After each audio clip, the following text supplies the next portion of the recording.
पहिले विष प्रयोग मार करते का तू? त्याला जरी तो यशस्वी असला तरी चवीला यशस्वी आहे का हे बघावं लागणार आहे आपल्याला.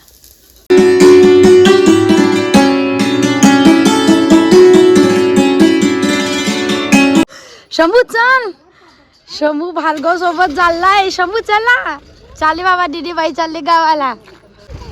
चला चला चला, इथे बस.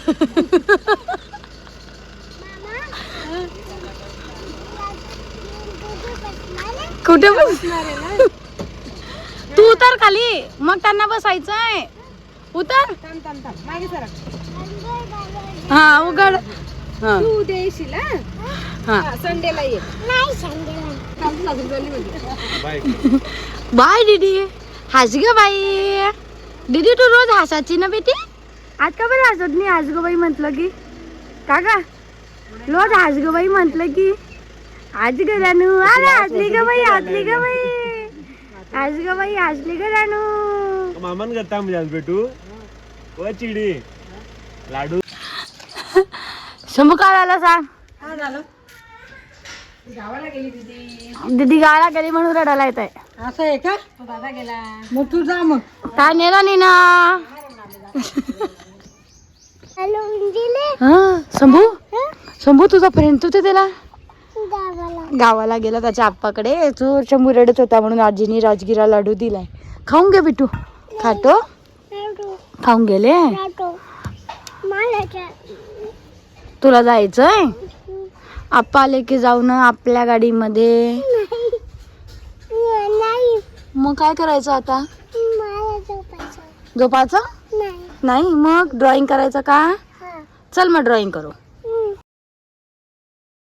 हाय हॅलो नमस्कार, मी काजल. कसे आहात तुम्ही सगळेजण?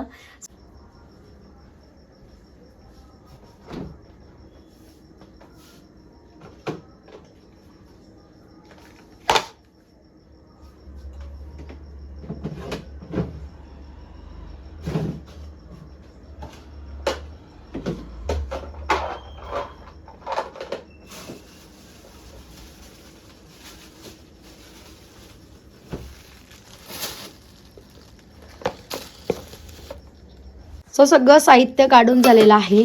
सो गाईज जळगावला इतकी थंडी आहे की मला सॉक्स घालावेच लागतात कारण माझे पाय गारठून जातात. असं मी स्वेटर नाही घालणार, मला काहीच वाटणार नाही, पण माझे पाय इतके गारठून जातात ना की मला सॉक्स घालावेच लागतात. सो आज जरा शंभू राजांना बरं नव्हतं ना दिवसभर, तर व्हिडिओ काही मी शूट नाही केला.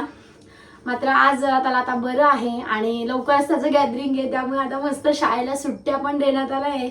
मज्जा आहे बाबा. आमच्या शाळेतनं कधी गॅदरिंग केलं ना आम्हाला काही सुट्ट्या दिल्या. मात्र आम्ही शाळा सोडल्यानंतर म्हणजे आत्ता आमच्या शाळेमध्ये गॅदरिंग वगैरे सगळे प्रकार घडतात. तो शंभूराजांचा मित्र भार्गव तो गेलेला आहे त्याच्या घरी वडिलांकडे त्याच्या. तर त्याची क्लिप मी आधी लावते. जरा शंभूराजा त्याच्यामुळे नाराज आहे की माझा मित्र गेला मी कुठे खेळू. तो होता ना भार्गव, तर सारखा तिथे जायचा. आम्ही त्याला बोलवून म्हणायचो घर चल घरी चल घरी. आता मात्र तो घरातनं जायलाच तयार नाहीये. सो मी आता संध्याकाळच्या स्वयंपाकाला सुरुवात करते. सो बेसिकली आज स्वयंपाकात काही छान करण्याचा माझा प्रयत्न आहे. माझ्या नवऱ्याला कितपत पटतो हे जेव्हा तो खाईल त्याच्या रिॲक्शनवरून कळून जाईल. शेवटी आता स्टूलवर बसून घेतलेला आहे कारण जर मी उभी राहिली तर व्यवस्थित दिसत नाही आहे आणि मग मला ते जसं हवं आहे तसं शूट करता येणार नाही आहे. त्यामुळे आता मी आधी साहित्य घेते. म्हणजे कचोरी करायसाठी मला जे जे हवं आहे, मसाला करायला कचोरीचा, त्यासाठी हे आहेत धणे, अख्खे धणे थोडेसे टाकून घेतले. त्यानंतर यामध्ये आपल्याला टाकायचे आहे जिरे, धणे जिरे, थोडी शोप टाकायची आपल्याला.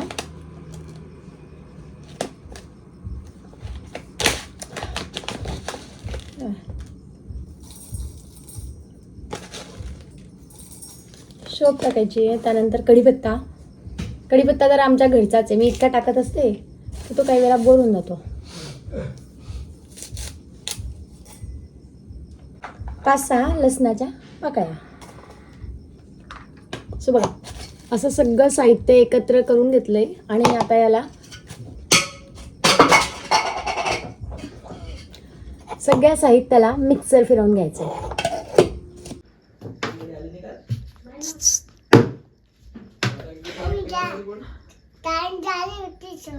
कुठची घाण झाली होती म्हणून ठोकली. तू कुठे जाऊन आला? गणपती बाप्पाला जाऊन आला तू? हा. सॉक्स कुठे? का बरं फेकले?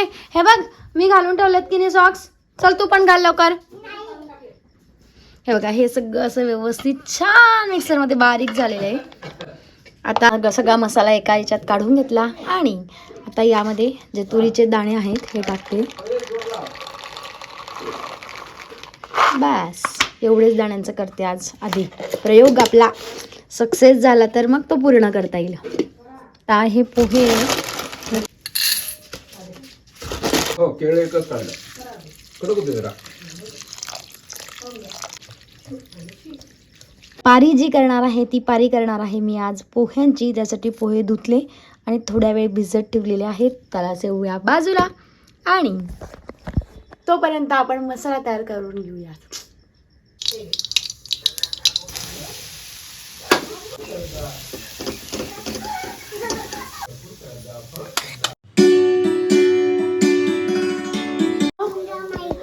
आले लुंगी काटलेली शंभूने. लुंगीवाले बाबा आले. डुंडी नंगी पुंगी बेबी. सो त्याच्यात सगळे बेसिक मसाले टाकलेले आहेत दाखवल्याप्रमाणे. आणि आता त्यामध्ये आपल्याला हे टाकायचं आहे. आता आपल्याला थोडीशी साखर टाकायची आहे. मीठ ज्याच्याशिवाय चवच यायची नाही. सो आता पुन्हा हे सगळं आपल्याला एकत्र करून थोडीशी वाफ येऊ द्यायची आहे.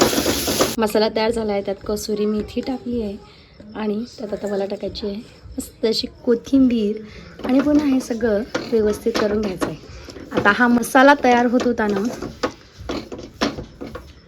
तोपर्यंत आपले पोहे पण मस्त भिजलेले आहेत. आणि आता हे पहा अगदी हाताने कुस्करले तरी कुस्करले जातात. तर असे कुस्करून घ्यायचे आहेत. यामध्ये आपल्याला चवीपुरतं मीठ घालायचं आहे. मी पण पहिल्यांदा करते बरं प्रयोग. अगदी असं नका म्हणून. टेस्टीच होईल असं मी सांगू नाही शकत. आणि यामध्ये टाकते मी 1 ते 1.5 चमचा पारीसाठीचं पण सगळं व्यवस्थित भिजवून झालेलं आहे.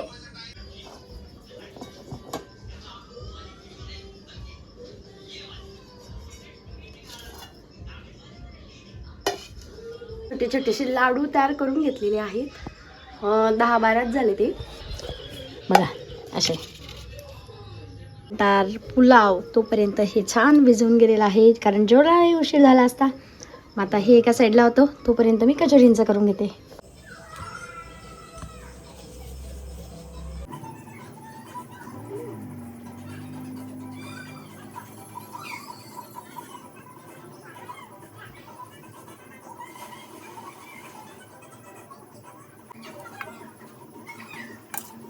हे ना मी कचोऱ्या तयार करून घेतल्या आहे. आता याला आपल्याला डीप फ्राय केल्यानं तरी चालणार आहे. पण मी मात्र डीप फ्राय करणार नाही आहेत. सो मी डीप फ्राय करणार नाही आहे. मग मी काय करणार आहे. सो मी ज्यांना असं वाटतं कचोऱ्या करायच्या म्हणजे त्या खूप तेलकट असतात त्यांच्यासाठी सोपा उपाय आहे आणि तो पण मी आज प्रयोग करून बघते. सो चलो करूयात. पेपात्र ठेवलं आहे मी आणि या पेपात्रात आता मला थोडं थोडं तेल टाकायचं आहे.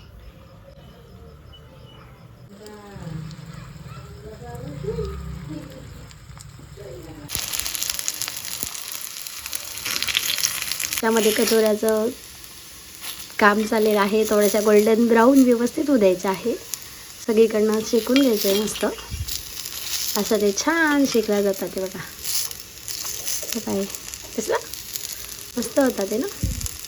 आणि ह्या मात्र ना मी हे करत असताना केलं त्यामुळे थोडासा गॅस मोठा राहिला असेल तर असं असं झालेलं आहे. बट त्या जरा दिसायला तर छान दिसतात. खाऊन बघाव्या लागतील म्हणजे खरी चव कळेल आपल्याला.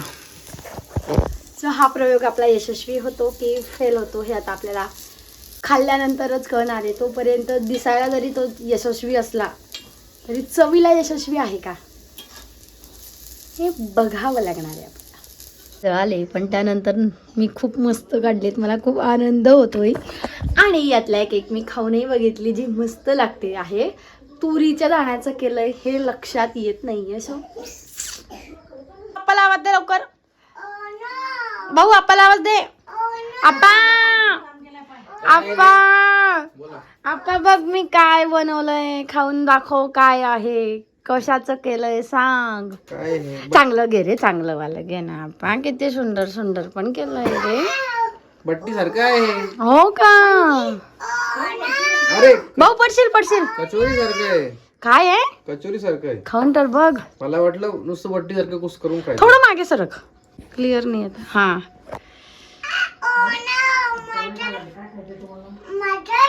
माकड आहे का तू. ओ नो माकड म्हणतोय. सारण जास्त झालंय. हा वरची ते असतं ना हा. ते जास्त हवं. सारण कमी भरायला हवं. नाही ते काय झालं जेवढं केलं ना त्याचे जे आधी मी गोळे करून घेतले ते सारणाचे. आणि वरचं कशा सारण कशाचं सांग पहिले. मटर मटर नव्हे तो माकड म्हणतोय. माकड आणि मटर एकत्र केलं. सारण कशाचं आहे सांग. व्यवस्थित खाऊन बघ. कढीपत्ता आहे. सारणात कढीपत्ता आहेच. आपल्याकडे झाड आहे की नाही. बटाटा आहे. सारणात काय आहे आपा. कढीपत्ता आहे. बटाटा घरातच नाहीये त्यामुळे बटाटा कसा घालणार ना आपण. दुसरी खाऊन बघ. थांब म्हणे 1 मिनिट थांब. हो रे भैया. ओ नो काय आहे. सांग तर. पालक, मेथी, शोप. पालक आहे. पालकाचा वास आहे. मेथीचा वास आहे. कचोरीत कोणी पालक आणि मेथी घालते का.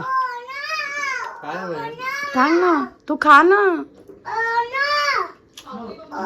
अजून काही दाणे दुणे काही घरात आहे का आपल्या. दाणे आहे ना. मटार व्यतिरिक्त दाणे कशाचे. ते चवळीची शेंगा. तुरीच्या शेंगा नॉट चवळी.